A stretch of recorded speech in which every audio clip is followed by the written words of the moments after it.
नमो अरिहन्ताणम् नमो सिद्धाणम् नमो आयरीयाणम् नमो वज्रायाणम् नमो लोये सवसाऊढम् तज्जयति परम् ज्योतिः समम् समस्तैरनन्तपरयायै दर्पणतलेव सकला प्रतिफलति पदार्थमालिकायत्र। 1008 मूलनायक आदिनाथ भगवान की जय। द्वासांग जिनवाणी माता की जय। आचार्य श्रेष्ठ आचार्य गुरुवर श्री 108 अमृत चंद्र स्वामी महाराज की जय। आचार्य श्रेष्ठ आचार्य गुरुवर श्री 108 विद्यासागर जी महाराज की जय। जगत पूज्य निर्यापक श्रवण मुनि पुंगव श्री 108 सुधा सागर जी महाराज की जय। समस्त मुनि संघ की जय। आलोक मोदी स्वाध्याय सुधा यूट्यूब चैनल पर आप सभी दर्शकों का एक बार पुनः हार्दिक स्वागत, हार्दिक अभिनंदन। पूज्यवर आचार्य अमृत चंद्र स्वामी जी द्वारा विरचित श्री पुरुषार्थ सिद्धि उपाय ग्रंथ की इस स्वाध्याय श्रृंखला में पूज्यवर आचार्य महाराज के द्वारा श्रावक चर्या का विस्तार के साथ वर्णन किया जा रहा है। श्रावक चर्या कैसी होनी चाहिए, 5 पाप क्या कहलाते हैं, 5 पापों से कैसे बचा जा सकता है और 5 पापों से बच करके 5 अणुव्रत रूप से प्रवृत्ति किस प्रकार से होती है, 5 महाव्रत रूप लक्षण क्या कहलाते हैं या 5 महाव्रतों को कैसे अंगीकार किया जाता है, इन सभी बातों का वर्णन बड़े विस्तार के साथ आचार्य महाराज के द्वारा किया जा रहा है।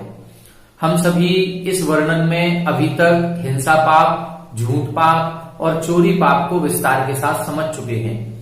पिछली कक्षा में हमने अब्रह्म या कुशील पाप पर चर्चा प्रारंभ की थी, जिसमें आचार्य महाराज ने बताया था कि जो मोहिनी कर्म है उस मोहिनी कर्म में एक भेद होता है, स्त्री वेद, पुरुष वेद और नपुंसक वेद। तो इन वेद कसाय के उदय में जो विशेष आसक्ति रूप या विशेष राग रूप परिणाम जो उत्पन्न होता है, उस राग रूप परिणामों के द्वारा स्त्री पुरुष विषयक जो भी विशेष मैथुन क्रिया की जाती है, सहवास किया जाता है, उस मैथुन क्रिया को ही अब्रह्म कहा जाता है। और वह अब्रह्म में अनेक प्रकार से जीवों की हिंसा होती है, भाव प्राणों का भी घात होता है और द्रव्य प्राणों का भी घात होता है। इसलिए उसमें हिंसा का अत्यधिक प्रादुर्भाव होता है और हिंसा का दोष लगने के कारण से इस अब्रह्म क्रिया का त्याग करना चाहिए। उन्होंने बताया था कि इसमें विशेष आसक्ति, विशेष राग भाव उत्पन्न होता है, इसलिए स्त्री और पुरुष दोनों के ही भाव प्राणों का घात होता है। और दूसरा, जब यह मैथुन क्रिया की जाती है तो योनि स्थान में अनेक प्रकार के सम्मूर्छन मनुष्य जीवों की उत्पत्ति होती है। हमने आपको बताया था कि 9 लाख जीवों का घात इसमें होता है। प्रति समय सम्मूर्छन मनुष्य उत्पन्न होते ही रहते हैं। ये सम्मूर्छन मनुष्य लब्ध पर्याप्तक होते हैं, एक श्वास में 18 बार जन्म मरण करने वाले होते हैं। इनकी आयु क्षुद्र भव प्रमाण होती है और इनकी एक भी पर्याप्ति पूर्ण नहीं हो पाती है, उसके पहले ही इनका मरण हो जाता है। इसलिए ये हम सबको दिखाई नहीं देती। इनकी उत्पत्ति योनि स्थान में तो होती ही होती है और अन्य जगह जहां पर पसीना आदि आता है और जहां पर खुली हवा नहीं लग पाती है, ऐसे काख आदि में भी ऐसे सम्मूर्छन मनुष्यों की उत्पत्ति होती है। जब भी अब्रह्म का सेवन किया जाता है तब इन सम्मूर्छन जीवों का घात होता ही होता है। जब भी मैथुन क्रिया की जाएगी, मैथुन क्रिया में उन्होंने उदाहरण दिया जैसे तिल नाल्याम, एक नाली तिल से भरी हुई है अथवा एक कोई बर्तन तिल से भरा हुआ है और उसमें हम लोहे का गर्म सरिया जो बिल्कुल गर्म होकर के लाल हो रहा है, इतनी आग उसमें, अग्नि उसमें समाहित हो चुकी है कि अग्नि में तप करके वो लोहे का गोला या सरिया आदि लाल हो गया है। अब उसको हम उस तिल की नाली में या उस बर्तन में डालते हैं तो तिल जल जाते हैं और छिटक करके उचटते हैं। तो वो जो कितने सारे तिल से जो भरी हुई नाली थी उसमें सैकड़ों तिल जल करके तुरंत नष्ट हो जाते हैं। इसी प्रकार से मैथुन क्रिया में भी योनि स्थान में अनेक प्रकार के सम्मूर्छन जीवों का घात होता है। शास्त्रों में इसकी संख्या हमें जहां तक याद है वो 9 लाख है, हो सकता है 9 करोड़ भी हो सकती है। इसको शास्त्र से देखना पड़ेगा, अभी हम देख नहीं पाए हैं। जिसको देख करके बताएंगे कि लगभग 9 करोड़ या 9 लाख जीवों का घात इस क्रिया में होता है। तो ये द्रव्य प्राणों का घात हो रहा है, जो कि मनुष्य होते हैं। सम्मूर्छन जन्म वाले भले हैं, लेकिन मनुष्य होते हैं, संगी पंचेंद्री ही होते हैं। मनुष्य जितने भी होंगे वो संगी पंचेंद्री होते हैं। तो ऐसे संगी पंचेंद्री मनुष्यों को मारने का पाप हमको लगता है। अब सोचें, यदि 9 करोड़ संख्या होगी तो 9 करोड़ किसी तो देश की संख्या, पूरे के पूरे देश की जनसंख्या भी 9 करोड़ नहीं होगी। हमारे यहाँ किसी प्रदेश की संख्या 9 करोड़ होगी। इतने सारे मनुष्यों को मारने का पाप मात्र एक बार संभोग या सहवास या मैथुन क्रिया करने में हो जाता है। इसलिए अब ब्रह्म के सेवन में अत्यधिक पाप कहा गया है। ये द्रव्य हिंसा की हमने बात की है, और द्रव्य हिंसा की मुख्यता लेकर के ही आचार्य महाराज ने यहाँ पर वर्णन किया है। इसीलिए इधर इन्होंने स्पर्शन इंद्रिय की मुख्यता ली है। बाकी जो अब्रह्म का सेवन होता है वो रसना इंद्री से भी होता है, घ्राण इंद्री से भी होता है, कर्ण इंद्री से भी होता है, चक्षु इंद्री, 5 इंद्रियों से होता है और मन से भी होता है। इसका प्रमाण हमने आपको बताया था कि देवताओं में जहां प्रविचार का वर्णन किया गया, वहां पर उन्होंने स्पर्श रूप शब्द मनः प्रविचारा लिखा है। वहां पर प्रविचार होता कैसे होगा? वहां पर वीर्य आदि का आविर्भाव नहीं होता, सप्त धातुएं देवों की शरीर में नहीं होती। फिर कैसे होता है? वहां पर उनके मन में यदि मान लो कोई 16वें स्वर्ग का देव है और 16वें स्वर्ग के देवों में मन से प्रविचार होता है, तो वहां पर किसी देव के मन में प्रविचार करने की जब भावना उत्पन्न होती है, वेद कसाय का तीव्र उदय आता है, तो उस वेद कसाय के तीव्र उदय से वो केवल देवी का मन में चिंतन करेंगे, और चिंतन करने मात्र से उनको वही सुख प्राप्त होता है जो काय से प्रविचार करने में सुख प्राप्त होता है। उनके वेद नु कसाय कर्म की उदीर्णा हो जाती है, और उस उदीर्णा से उनको सुख की प्राप्ति होती है। तो इस प्रकार से 5 इंद्रियों से और मन से भी अब्रह्म का सेवन होता है। जब हम अब्रह्म के विस्तार से वेद पढ़ते हैं तो 18,000 शील के वेद कहे गए हैं। इन 18,000 अब्रह्म के वेदों का त्याग करना पड़ता है, तब जाकर के महाव्रत कहलाते हैं। जो महाव्रती मुनिराज होते हैं वो 18,000 प्रकार के शील वेद हैं। उनमें 5 इंद्रियां भी लगाई जाती हैं, मन वचन काय भी लगाया जाता है, 4 संज्ञाएं भी लगाई जाती हैं। उनमें स्त्रियों के जो भेद किए जाते हैं उसमें चेतन स्त्री, अचेतन स्त्री, अचेतन स्त्री में भी काष्ठ की या चित्रकर्म आदि, जैसे कई बार देखा होगा आपने स्टेच्यू बने होते हैं। स्टेच्यू, कोई मूर्ति बनी हुई है किसी महिला की, स्त्री की, उस स्त्री या महिला की स्टेच्यू मूर्ति को देख करके भी विकारी भाव अंदर में आ सकता है। किसी का चित्र बना हुआ है, कई बार आपने देखा होगा फिल्म जब रिलीज होती है तो उनके पोस्टर चिपका दिए जाते हैं, और उन पोस्टर पर यदि कोई अश्लील चित्र बना हुआ है तो उस चित्र को देख करके भी मन में विकारी भाव उत्पन्न होते हैं। ये सब क्या है? तो चित्र कर्म है, काष्ठ कर्म है, इनसे भी शील व्रत में दोष लगता है। ऐसे यदि हम विस्तार करते हैं तो इनका आपस में गुणा करने पर 18,000 प्रकार के भेद बन जाते हैं। जो महाव्रती होते हैं वो इन 18,000 प्रकार के अब्रह्म का त्याग करके 18,000 प्रकार के शील के भेदों को धारण करते हैं। कुशील का त्याग होता है और सुशील या शील व्रत जिसको कहते हैं उसको धारण करते हैं। अब हम लोग क्या करें? हम लोग कैसे ब्रह्मचर्य व्रत का पालन करें? इसके लिए आचार्य महाराज ने 2 श्लोक लिखे हैं जिसको हम आज की कक्षा में समझेंगे। उस श्लोक के पूर्व एक श्लोक लिखा गया है जिसमें यह बताया जा रहा है कि यदि हम मैथुन क्रिया ना भी करें, हो सकता है हम मैथुन क्रिया ना करें तो क्या द्रव्य हिंसा से बच सकते हैं? क्या हमें हिंसा का दोष नहीं लगेगा? तब उधर कहा गया कि नहीं, हिंसा का दोष तो लगेगा ही लगेगा, भले ही मैथुन क्रिया ना हो। सामान्य से स्पर्श आदि यदि हम करते हैं, मन में चिंतन भी यदि हम कर रहे हैं, जैसे देवों में कहा गया कि देवों में पहले दूसरे स्वर्ग तक ही काय से प्रविचार होता है, उसके ऊपर काय से प्रविचार नहीं होता। तो वहां शब्द सुनने मात्र से प्रविचार हो रहा है, स्पर्श करने मात्र से प्रविचार हो रहा है, मन से स्मरण करने मात्र से प्रविचार हो रहा है, तो फिर वहां हिंसा का दोष नहीं लगना चाहिए। फिर वहां पर हिंसा क्यों कही गई?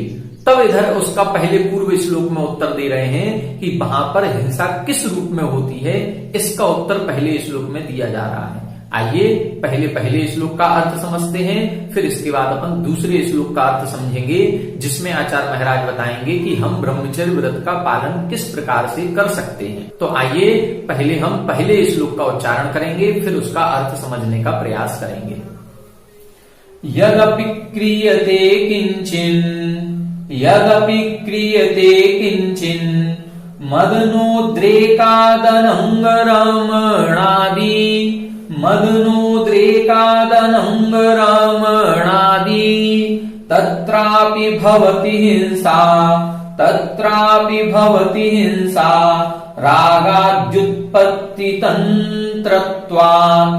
रागाद्युत्पत्तितंत्रत्वात् यदपि क्रियते किंचिन् मदनोद्रेकादनंगरमणादि तत्रापि भवति हिंसा रागाद्युत्पत्तितंत्रत्वात्। एक बार आप लोग उच्चारण करें।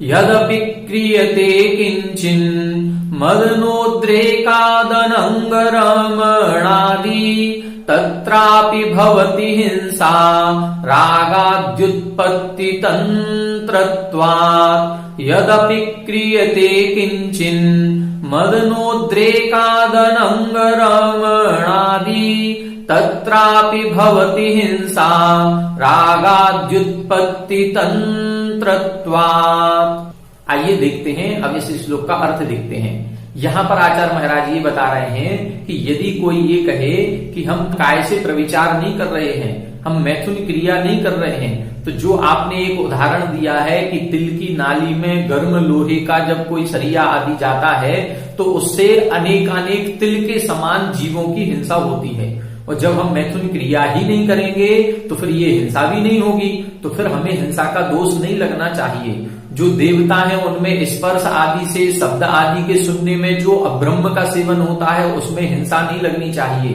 फिर उनको अब्रह्म पाप क्यों कहा गया। तब इधर ये बता रहे हैं, यद्यपि क्रियते किंचिन मदनोद्रेकात दनंग रमणादि, यहाँ पर मदनोद्रेकात अनंग रमणादि, यहाँ पर द अलग हो जाएगा, ता बन जाएगा और आ निकलेगा, अनंग रमणादि।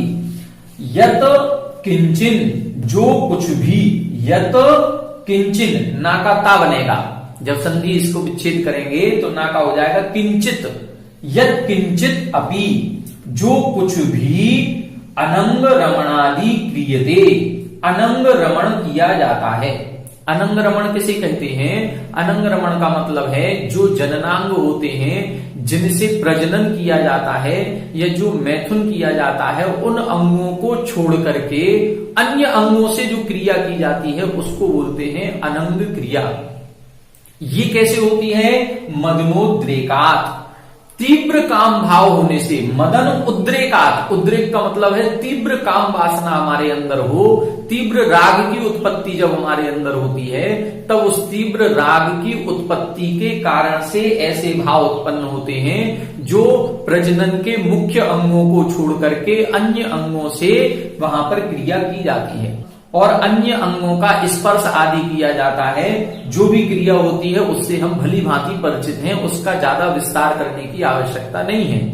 यहां पर इतना समझना है कि जो संतान उत्पत्ति के लिए मुख्य अंग हैं, जिनको हम जननांग कहते हैं या प्रजननांग कहते हैं, वहां क्रिया की जाती है वो मैथुन क्रिया है। यदि हम मैथुन क्रिया नहीं करें और उसके अलावा जो अन्य अंगों से क्रिया की जाती है उसमें मदनोद्रेका, तीव्र काम वासना के उदय से, तीव्र राग भाव उत्पन्न होने से, यद किंचित अनंग रमणादि क्रियते, जो कुछ भी अनंग रमण किया जाता है, काम सेवन के अंगों को छोड़ करके अन्य अंगों से क्रिया की जाती है, तत्रापि भवति हिंसा, वहां पर भी हिंसा होती है।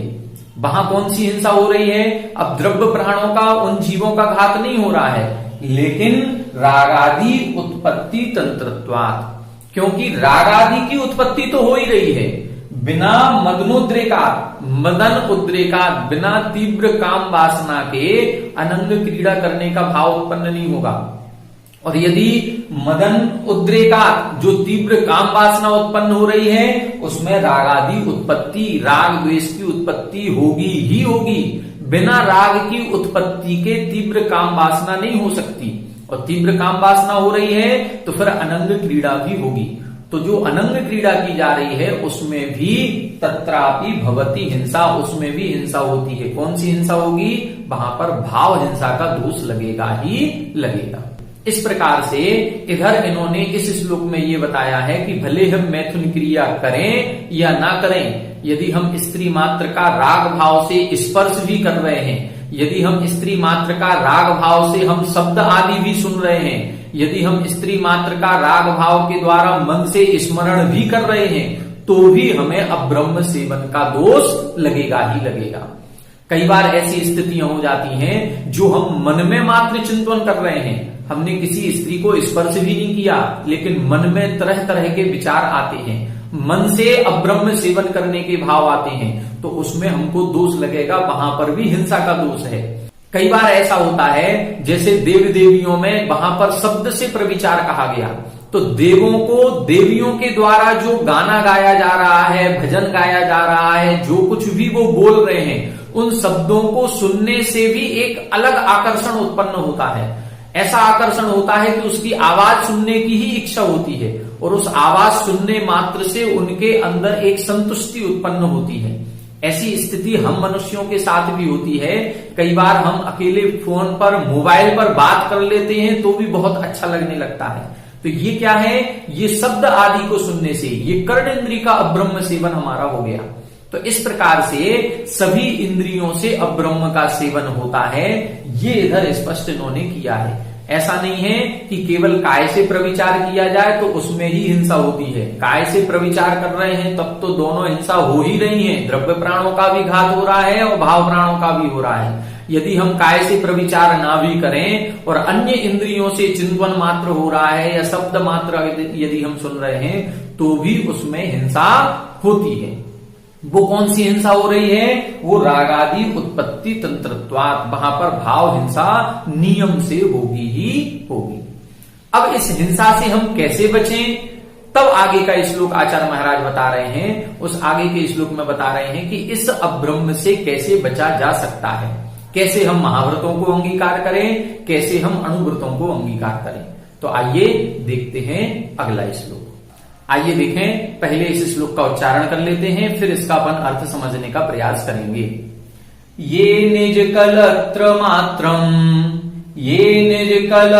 मात्रम परिहर्तुं शक्नुवन्ति नहि मोहात्, परिहर्तुं शक्नुवन्ति नहि मोहात्, निःशेष शेषयोषिन्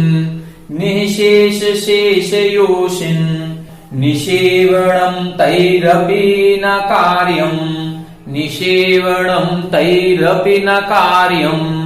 ये निज कलत्र मात्रम् परिहर्तुं शक्नुवन्ति नहि मोहात्, परिहर्तुं शक्नुवन्ति नहि मोहात्, निःशेष शेषयोषिन् निषेवणं तैरपि न कार्यम्। एक बार आप लोग उच्चारण करें। ये निज कलत्र मात्रम् परिहर्तुं शक्नुवन्ति नहि मोहात्, निःशेष शेषयोषिन् निषेवणं तैरपि न कार्यम्, ये निज कलत्र मात्रम् परिहर्तुं शक्नुवन्ति नहि मोहात्, निःशेष शेषयोषिन् निषेवणं तैरपि न कार्यम्। देखें, अब इसका अर्थ देखते हैं। यहां बता रहे हैं ये निज कलत्र मात्रम परिहर्तुं न शक्नुवन्ति मोहात्, ये यानी जो मोहात यानी मोह के कारण से, विशेष राग भाव होने के कारण से, मोह परिणाम के कारण से जो लोग निज कलत्र मात्रम, अपनी स्त्री मात्र का परिहर्तुम, त्याग करने के लिए नहीं शक्नुवंती, समर्थ नहीं है। देखो, पहले इन्होंने जब प्रसार सिद्धि उपाय का ग्रंथ का प्रारंभ किया था, तब लगभग 15वें 16वें श्लोक में इन्होंने लिखा था कि सबसे पहले मुनि धर्म का उपदेश देना चाहिए, उसके बाद श्रावक धर्म का उपदेश देना चाहिए। यदि जो उपदेशदाता पहले मुनि धर्म का उपदेश नहीं देता है, वो एक मुनि का घात करता है। क्यों करता है? क्योंकि यदि श्रावक को मुनि धर्म का उपदेश ही नहीं मिलेगा, उत्कृष्ट उपदेश नहीं मिलेगा, तो उसको जो मिलेगा वो उतने में ही संतुष्ट हो जाएगा और आगे बढ़ने का प्रयत्न ही नहीं करेगा। इसलिए वहां पर मुनि घात का दोष उन्होंने उधर बताया था। इसीलिए इन्होंने, जहां पर अभी अपन 4 पाप पढ़ चुके हैं, हिंसा पाप, झूठ पाप, चोरी पाप, इन और कुशील, इन चारों में इन्होंने लिखा है कि जो मुख्य रूप से उत्कृष्ट मार्ग को अपनाने में या उत्कृष्ट मार्ग पर चलने में अपने आप को असमर्थ समझते हैं, उनके द्वारा फिर जघन्य मार्ग को अपनाना चाहिए। तो यहां पर भी पहले तो उत्कृष्ट मार्ग बता रहे हैं। उत्कृष्ट मार्ग क्या है? उत्कृष्ट मार्ग तो ये है कि हम सभी प्रकार की स्त्री मात्र का त्याग कर दें। हम अपने से छोटी उम्र की जो भी कोई कन्या है उसको बहन के समान, उसको पुत्री के समान माने। जो हमारे हम उम्र है, जिसकी उम्र समान है, उसको हम बहन के समान माने। और जो हमसे उम्र में बड़ी हैं, उनको हम माता के समान दृष्टि रखें, उनसे हमें माता के समान व्यवहार करना चाहिए। हमें सभी स्त्रियों में माता, बहन और पुत्री के समान दृष्टि रखनी चाहिए।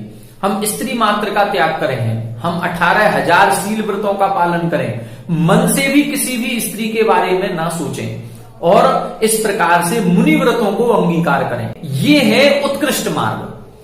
अब जो इस उत्कृष्ट मार्ग को अपनाने में असमर्थ हैं, जिन्होंने गृहस्थ जीवन में प्रवेश कर लिया है और जो स्त्री को मोह के कारण से नहीं छोड़ पा रहे हैं, तब उनसे कहा गया कि ठीक, कोई बात नहीं, आपको शादी करानी है, आपने करा ली है, कोई बात नहीं, कोई गलत काम नहीं हुआ है।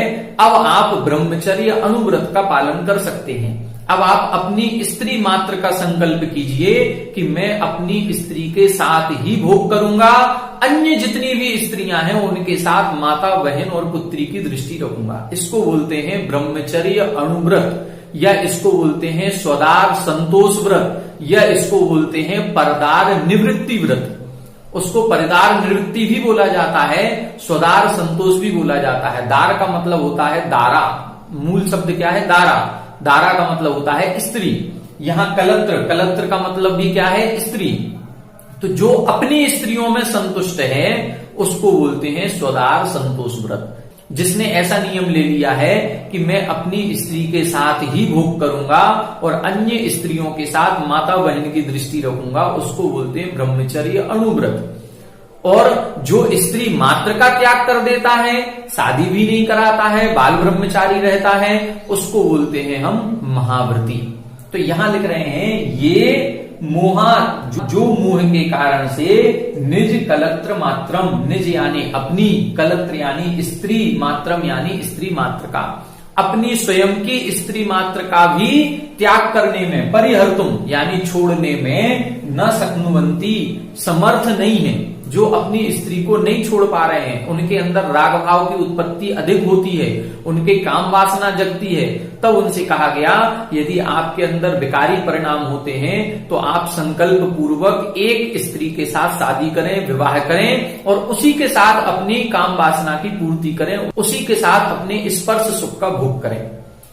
अन्य स्त्रियों के साथ अन्य स्त्रियों का त्याग कर दिया जाए। तब इधर लिखा निशेष शेष योषित निषेवणम तही अपि न कार्यम, तही अपि उनके द्वारा भी, किनके द्वारा?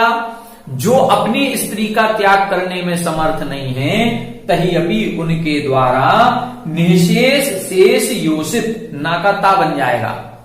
निशेष यानी बची हुई जितनी भी है, संपूर्ण, संपूर्ण शेष यानी अवशेष जितनी भी महिलाएं हैं, स्त्री मात्र हैं। योषित, योषित का मतलब सुंदर स्त्री। तो जितनी भी बची हुई शेष स्त्रियां हैं अपनी पत्नी को छोड़ दें, अपनी पत्नी को छोड़ने के बाद बची हुई संपूर्ण स्त्रियों के साथ निषेवणम सेवन करने का न कार्यम नहीं करना चाहिए या त्याग कर देना चाहिए। मतलब इधर ये बता रहे हैं कि सबसे पहले तो कोशिश ये करें कि हम स्त्री मात्र का त्याग कर दें, हम किसी भी स्त्री के साथ भोग नहीं करेंगे।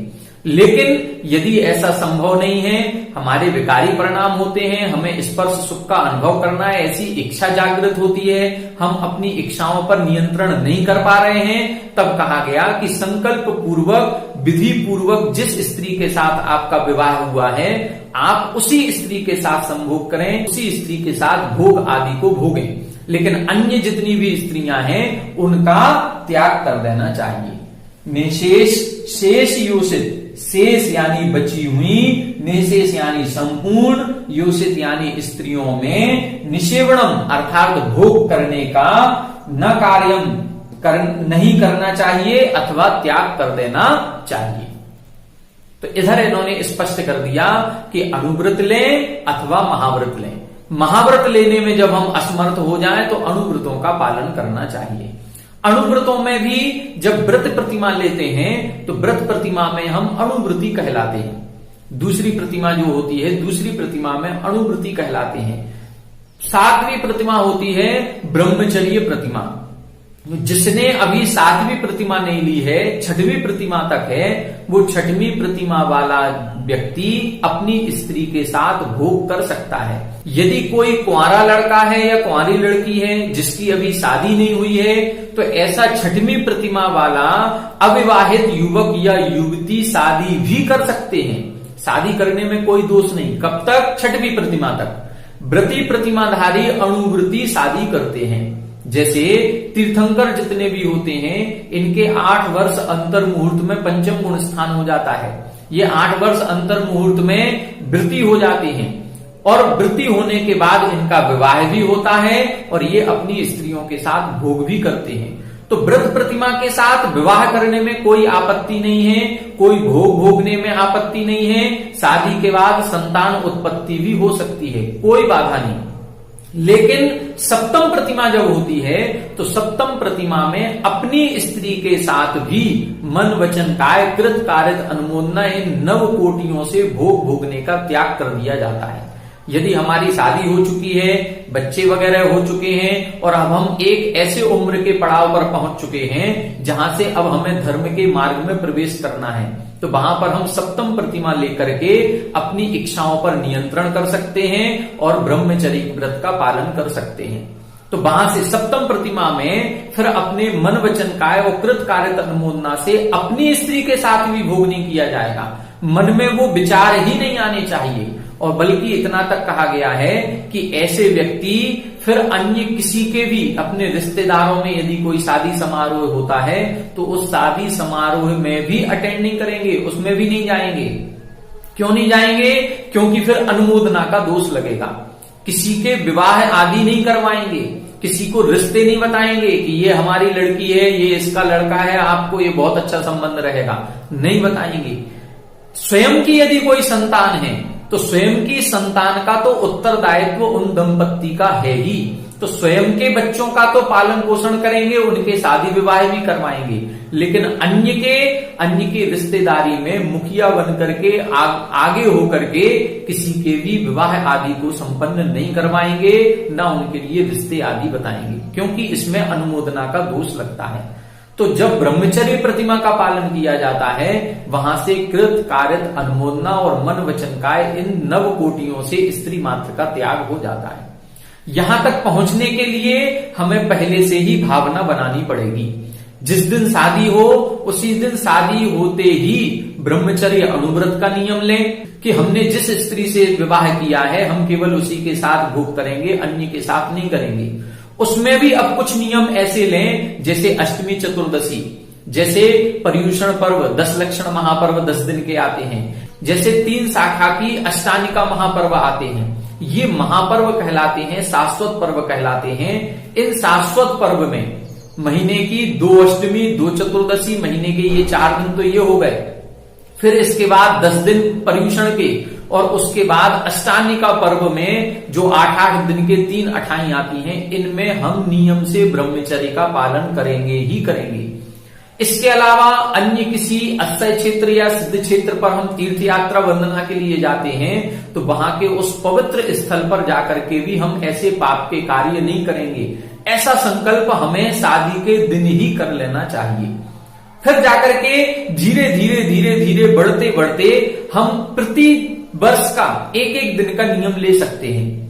मान लो किसी की शादी 28-30 वर्ष में होती है और वो एक नियम ले कि अब हम प्रति वर्ष एक दिन ब्रह्मचर्य से रहेंगे, एक दिन बढ़ाते जाएंगे। मान लो पहले वर्ष उसने नियम लिया कि हम महीने की पहली तारीख को ब्रह्मचर्य से रहेंगे, तो एक साल वो पहली तारीख को ब्रह्मचर्य से रहेगा। एक साल जैसे ही पूरा होगा, अब पहली के साथ दूसरी तारीख भी जुड़ जाएगी, मतलब अब हम पहली और दूसरी तारीख को ब्रह्मचर्य से रहेंगे। फिर तीसरी साल में पहली, दूसरी, तीसरी तारीख हो जाएगी। ऐसे करते करते जैसे 25 साल निकलेंगे, तो शादी के 25 साल निकलते ही 25 दिन का व्रत हो जाएगा हमारा, 1 तारीख से लेके 25 तारीख तक का। और जैसे 30 साल होंगे तो 30 साल होते ही पूरे माह का व्रत हमारा हो जाएगा। ऐसे करते करते 30 साल में शादी हुई थी, 30 साल में आपका ब्रह्मचर्य व्रत पूर्ण रूप से हो जाएगा। जैसे ही आप 60 साल की उम्र पर पहुंचेंगे, उस समय आप अपने आप ब्रह्मचर्य प्रतिमा का पालन करने के योग्य हो जाएंगे। आपकी आसक्ति भाव अपने आप घट जाएगा, आपका राग भाव अपने आप घट जाएगा।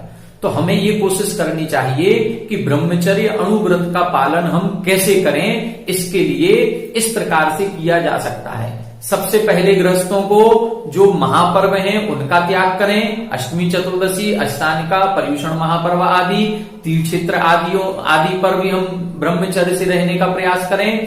फिर उसके बाद अपने जीवन में और हम ब्रह्मचर्य की साधना कैसे कर सकते हैं, तो उस ब्रह्मचर्य प्रतिमा तक आगे बढ़ने का प्रयास करना चाहिए। ब्रह्मचर्य प्रतिमा का बहुत अच्छी तरह से पालन हो जाए, तब जाकर के फिर हम महाव्रतों की ओर भी प्रयास कर सकते हैं कि अब हम पूर्ण दीक्षा लेकर के महाव्रतों को अंगीकार करें। तब जाकर के हमारा ब्रह्मचर्य व्रत पूर्ण ब्रह्मचर्य कहलाएगा। इस प्रकार से आज की और कल की कक्षा, इन 2 कक्षाओं में हमने 4 श्लोकों के माध्यम से ब्रह्मचर्य व्रत पर चर्चा की कि अब्रह्म के सेवन में किस प्रकार से पाप लगता है, किस प्रकार से हिंसा का दोष लगता है, उस हिंसा से कैसे बचा जा सकता है। तब इन्होंने 4 श्लोकों में पूर्ण विस्तार के साथ बता दिया कि मैथुन क्रिया करना ये अब्रह्म है और इसमें कैसे द्रव्य हिंसा होती है, कैसे राग का उद्रेक होता है तो भाव हिंसा होती है। यदि हम मैथुन क्रिया नहीं भी कर रहे हैं और अनंग क्रीड़ा आदि कर रहे हैं तो उसमें भी हिंसा होती है। अब्रह्म का सेवन 5 इंद्रियों से, मन आदि से होता है और इसके 18,000 भेद बनते हैं। इन सबका त्याग हमको करना है। कैसे करना है, तब इधर इन्होंने बता दिया कि जो अपनी स्त्री मात्र का त्याग करने में शक्नुवंती न, अर्थात जो समर्थ नहीं है। किस कारण से नहीं है? मोह के कारण से। तो जो मोह के कारण से अपनी स्त्री मात्र का त्याग नहीं कर पा रहे हैं तो कोई बात नहीं, मत करो, लेकिन अपनी स्त्री को छोड़ करके शेष निःशेष योषित, अर्थात जो बची हुई संपूर्ण स्त्रियां हैं तही अपी, अब उनके द्वारा उन स्त्रियों के साथ किसी भी प्रकार का अब्रह्म सेवन नहीं होना चाहिए। इस प्रकार से बहुत सुंदर मार्ग आचार्य महाराज के द्वारा हम सभी को बताया गया। हम सभी प्रयास करेंगे कि इस प्रकार से ब्रह्मचर्य अणुव्रत का पालन करें। इसको सुदार संतोष व्रत भी कहते हैं। आचार्य समंतभद्र स्वामी जी ने रत्न करंडक श्रावकाचार में इसको सुदार संतोष व्रत नाम दिया है। न तु परदारान गच्छति न परान गमयति च पाप भीतिर्यत् सपरदार निवृत्ति ही स्वदार संतोष न मापी। ये परदार निवृत्ति व्रत है या स्वदार संतोष व्रत है या ब्रह्मचर्य अणुव्रत है। इसका पालन क्यों करना है, कैसे करना है? जैसे यहां पर लिखा ना, मोह के कारण से जो नहीं छोड़ पा रहा है, इसी तरह से वहां पर उन्होंने लिखा चाहे पाप भीतिर्यत्, पाप के भय से हमें ये सब कुछ क्यों छोड़ रहे हैं। हम पर स्त्रियों से रमण नहीं करेंगे, ये क्यों छोड़ा हमने? पाप के डर से। ये मुख्य बात है, हमें इसको पाप समझना है, पाप को समझ करके पाप के डर से इसको छोड़ना है, ना कि लोक लाज के भय से, कानून के डर से। कई लोग ऐसे होंगे जिनके मन में कई प्रकार के भाव उत्पन्न होते होंगे, लेकिन उन भावों को वो परिणति नहीं कर पा रहे हैं, क्रियान्विति नहीं कर पा रहे हैं। क्यों नहीं कर पा रहे हैं? क्यों? क्योंकि लोक लाज का भय है। लोग क्या कहेंगे? अभी संसार में हमारी बदनामी हो जाएगी। हो सकता है कानून का भय होगा कि एक व्यक्ति ने ऐसा किया था, उसको फांसी की सजा सुना दी गई। रेप आदि जो होते हैं उसकी सजा हमको सबको पता है।